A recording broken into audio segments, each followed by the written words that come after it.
I'm 25 and I'm on track to become a millionaire in my 20s well before my 30th birthday. And Aaron 5 years ago couldn't even comprehend what $1 million was. So in this video, I'm going to be sharing 5 mindset shifts that I absolutely needed to make in my life in order to make that happen. Before we get into the 5 things that I think made the most difference in shifting my money mindset, I want to talk about why your money mindset is so important. I feel like a lot of people overlook this. They don't think it's that important. They don't see how these things are going to tactically make a difference if they're trying to increase their income, build wealth. But in my opinion, to sum it up and to sum up this entire video for what makes this topic so important is the idea that your thoughts become your actions, which becomes your reality. I'm gonna say that again. Your thoughts become your actions and your actions become your reality. Like I said, my current reality is that I am 25 and I am on track to become a millionaire by the time I'm 30. In this video, I'm going to be sharing all of the thoughts that I have going on in my brain that have been able to take me from Aaron when I was 18, 19 years old, Aaron that was raised in a very traditional, regular, middle-class household with parents who are in their mid-60s still trying to figure out how and if they can retire. The Aaron that spent every dollar that she earned. The Aaron that thought she was going to be working a corporate job until she was 65. I'm going to be talking through all of the changes that I made to my thoughts that inevitably changed my actions,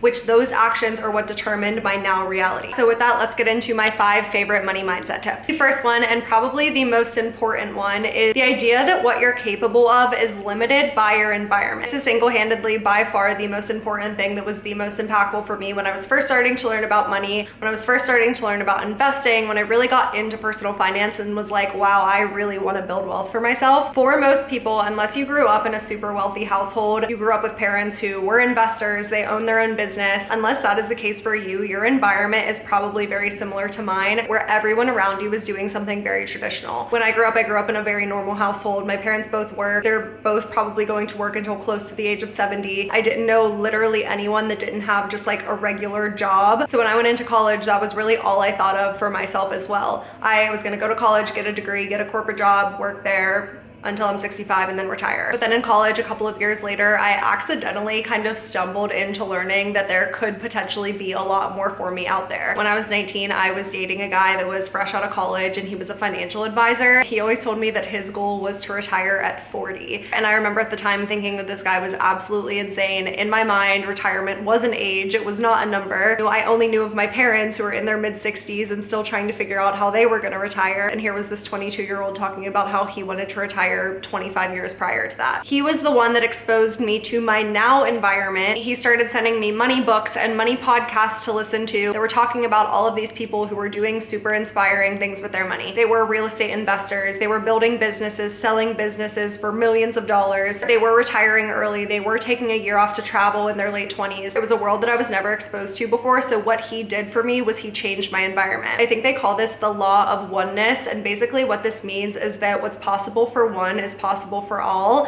And when you're in an environment where you don't even know one person doing the thing that you might not even know what you want to do, but you don't know one person doing something other than working a corporate job until the day that they die, your mind is not going to be able to expand past that. What I love about this money mindset tip and that what you're capable of is limited by your environment is that it is 2025 and your environment can be literally anything you want it to be. Because of the internet, we choose what our environments are and we choose what content we're consuming and what we're learning about. Again, my ex-boyfriend when I was 19 years old started sending me money books, money podcasts, and pretty soon every single day on the way to work, I was listening to a money podcast of someone who just bought their first rental property or someone who was trying to figure out how much money they would need to retire early. Basically, to sum that up, you need proof that you can make a lot of money, and to do that, you need to surround yourself with people who are making a lot of money. It is 2025 and there are literally a million different ways to make money, but the type of content that you need to be consuming in your everyday life, the podcast that you're listening to, the YouTube videos that you're watching, your TikTok algorithm, you need to be consuming the type of content that is going to expand your mind and show you what's possible if you work for it. The second money mindset shift that I made in my 20s is an affirmation that I told myself basically all of 2024 that I think made so much of a difference in how I think about earning money. In 2024, I can't even count how many days I wrote this affirmation down in my journal, but this says,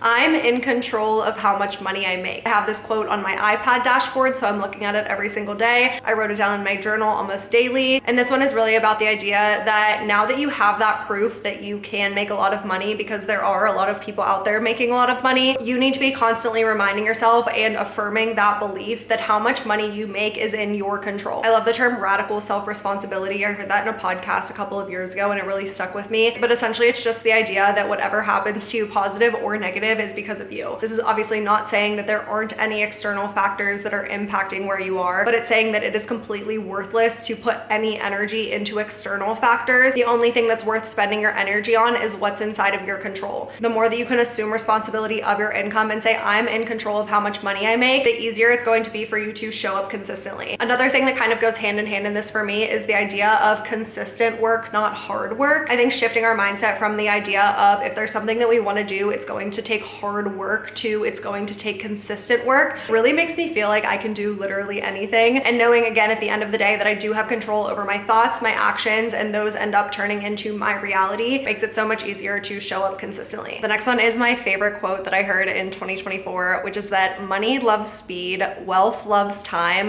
poverty loves indecision. So let's break this down. Money loves speed. There's a lot that goes into this, but the way that I think about it is execute on your ideas. Basically, ideas are worthless unless you execute on them. Everyone has good ideas, but unless you actually put them into motion, your ideas mean nothing. Even if your idea doesn't pan out, even if it doesn't end up making you even $1, that feedback loop is going to teach you valuable lessons that you can use to execute better next time. Wealth loves time means that building sustainable generational wealth actually does take a lot of time. You're not going to get rich quick in the stock market. If you're trying to build a business, it could take you 10 years to get your business to a point where your business can get acquired and you can sell. I heard a quote a while ago that said, getting rich is about taking a big risk with a small amount of money, but staying rich is about taking small risks with a large amount of money. And then finally, poverty loves indecision basically just means that taking no action or making no decision is going to keep you exactly where you are. Especially today where, again, executing on your ideas doesn't necessarily have to cost you a lot of money. A lot of businesses or side hustles or whatever project you want to start with the internet, a lot of those don't really cost any money to get started. It's not like it was 50 years ago where if you wanted to execute on a business idea or you wanted to try something out, you needed to go take out a gigantic business loan and kind of risk it all for one idea. In 2024, I read the book The Originals by Adam Grant, which was such a good book that talks about all of this stuff. And one big idea in the book is that all of the most successful people in the world, the best musicians, artists, business owners, people who have really created something in today's society, they are not mega successful because they tried one thing and it just so happened to work out for them. All of the most successful people have tried many other businesses, have put out so much music that no one ended up listening to. For every one winner they had